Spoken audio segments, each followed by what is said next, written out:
सांगड़ मां ख़बर शामिल कंदा हलूं त चेयरपर्सन वफ़ाक़ी वज़ीर शाज़िया अता मरीज़ जे हिदायतुनि ते बेनज़ीर इनकम सपोर्ट प्रोग्राम जे तरफ़ खां हलंदड़ रक़म जी निगरानी लाइ people's youth wing organisation information secretary तहलको संजोरो पीपी लेडीज़ विंग ज़िला सांगड़ अॻवान Sheela Naushad Baloch people's youth wing अॻवान ऐं लेडीज़ विंग अॻवान साफ़िन सां ॻाल्हाईंदे चयो बेनिफिशरीज़ खे पूरी रक़म ॾियारण लाइ सेंटर ते मौजूदु आहे। अव्हां खे अर्ज़ु आहे त सेंटर तां डिवाइस एजेंट खां रक़म 25,000 पूरो वठो।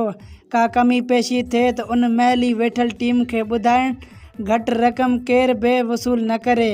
अव्हां सभई सेंटर ते अचण खां पहिरियां 8171 ते पंहिंजो कार्ड नंबर मैसेज कयो। 25,000 रक़म जो मैसेज अचण खां पोइ सेंटर ते अचो। जिन जा मैसेज अची विया हुजनि पैसनि जा सिर्फ़ु उहे ई मुस्तहिक़ अची पंहिंजी रक़म खणी वञनि। जंहिंमें जावेद जानसार ॿुघियो कामरेड फरमान लिगारी बि अॻवान सेंटर ते मौजूदु आहिनि।